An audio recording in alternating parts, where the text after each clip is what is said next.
Well, welcome in for another episode of the Matt Report, brought to you by Cobus Insurance Center, your Grange independent agent. We're going to start out this week with our three top performers. We're going to start at Firelands with Ruben Pina Lorenzana, a sophomore. Had a really good event, went 6-1. Firelands was at two events last week, and Ruben went 6-1 at those two events. First at the Perkins Duels in Sandusky, he went 3-1. His only loss was a last-second loss to Billy Smith of Sandusky Perkins, who's ranked number 4 in the state. So a very close battle, very tough loss. Ruben then went 3-0 at the Perry Duels, first event of the year on January 2nd, including a 9-7 win over Zach Bellissimo of Perry, who's ranked number 5 in the state. So some quality matches there, quality win for Ruben. So he's our number 1 top performer. Our number 2 top performer is Cale Saxton, who's a senior at Avon. He won the 132-pound championship at the Boardman Holiday Tournament out there in Youngstown. Along the way, he beat Cohen Horvath, who's ranked number 10 in Division III of Edison, and he beat Israel Petit, who's ranked number 18 in Division I of Nordonia. So a couple of tough opponents en route to a 132-pound title at the Boardman Holiday Tournament for Cale Saxton, senior at Avon, who's our number 2 top performer. And our number 3 top performer, back to Firelands, Caden King, freshman, matched Ruben's 6-1 record at those two events that we mentioned previously. Caden King went 3-1 also at the Perkins Duels in Sandusky, then went unbeaten at the Perry Duels, including a tough 2-0 win over Calvin Rowan of Perry, who's ranked number 12 in the state. So just a really great debut season for Caden King, a freshman at Firelands. So again, our top 3 performers: Ruben Pina Lorenzano of Firelands, Cale Saxton of Avon, and Caden King of Firelands. Okay, let's move on to our weekly video segment, which is My Favorite Move. It's brought to you by Century 21 Deanna Realty. This week, we're going to Lorraine, who unfortunately hasn't even got to get on the match yet in actual competition. They begin their season on January 14th, but the Titans are out there, grinding in the wrestling room, getting it ready, and they were, gracious enough to come together and do our favorite move segment this week. And this is going to be Lorraine Jr. Jordan Cansell. He's going to show you his thread through, which is a move that is done while a wrestler is already in the top position. It's going to lead to into a half Nelson for him, which allows him to get his opponent onto the back for some near fall points, and obviously, hopefully for him, a pin to pick up those bonus points.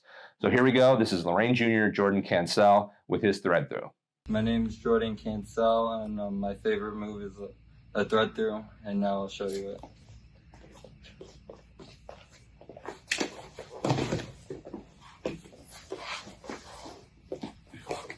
And now I'll explain it. So you're going to chop the arm and knee up the butt. Then you're going to feed the hand through. Stay on your toes, put the half in, and just run it. So now I'm going to go full speed.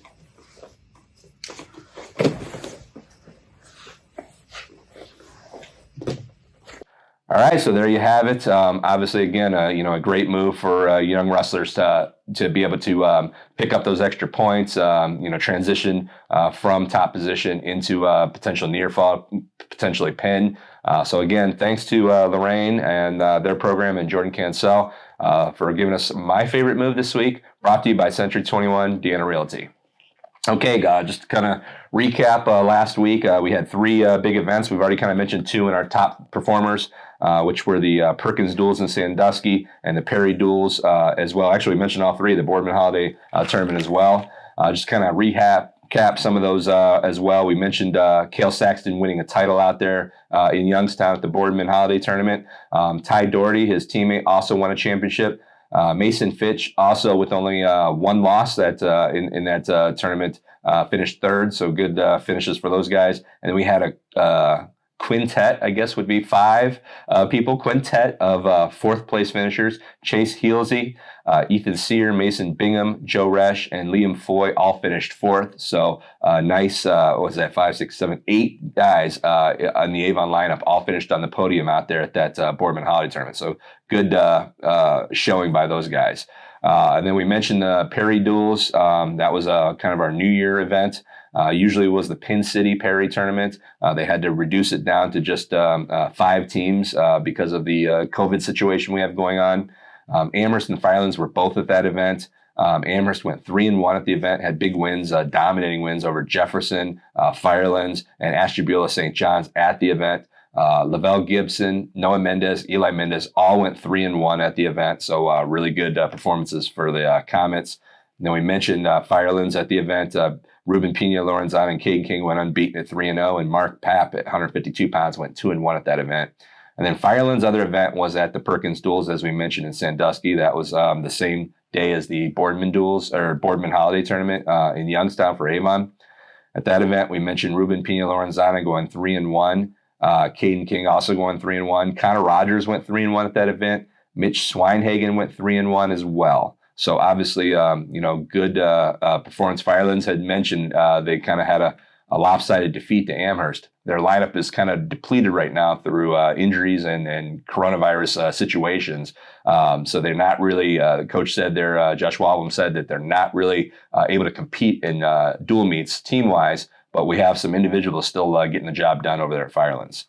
So just want to wrap up with this week. You want to get out there, or not get out there. I keep saying that, but you can't really get to these events and watch, but you want to definitely check them out on streams and keep an eye on some matches that are going on this week. Starting Thursday night, the Lorain County League starts their duels. They're going to do quads, 3 teams at one host event each night over the course of January, every Thursday in January. So over the course of that month, we're going to have all 8 teams hosting a quad, basically, an LCL quad. And they're kicking it off with Keystone, Wellington, and Overland at Black River, and Firelands, Clearview, and Columbia at Brookside on Thursday night. A couple of SWC duels on the docket, Westlake at Avon, Amherst at Midview with Parma joining them. Again, this is a COVID year, so kind of adding some things in just to get people matches. And then Solon's going to be at Elyria in a GCC matchup. So some really good conference setups on Thursday. And then Saturday, several big events. Southwestern Conference has moved their tournament up. They're going to be at Berea Mid Park. It's going to be streamed live. I know you have to check Twitter. I'll try to retweet the local schools where they'll be showing their live feeds, but you want to check that out. That's going to be Berea Mid Park. And then a couple local events. Columbia Invitational is going to be taking place that day.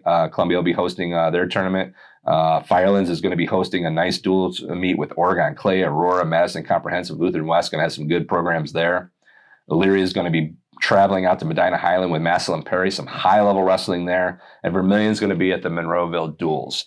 So some really good wrestling this week coming up, some great wrestling last week. We're getting into the swing of things. Hopefully everybody's staying safe and we're keeping it going. We're kind of getting some rumors that there's going to be some alterations at the end of the season tournaments. The state tournament potentially might be separating into 3 sites around the Columbus area, 1 for Division I, 1 for Division II, 1 Division III. We haven't got confirmation of that yet. So things are just going to be kind of fluid at this point. So keep checking back with us here at the Matt Report. Listen to the weekly radio recap show, and follow me on Twitter because I'll be putting out information as often as I get it, especially, because of the way the situation is right now. So thanks again for stopping in this week. Check with us next week. And thank you again for being here with the Matt Report, brought to you by Cobus Insurance Center, your Grange independent agent. See you next week.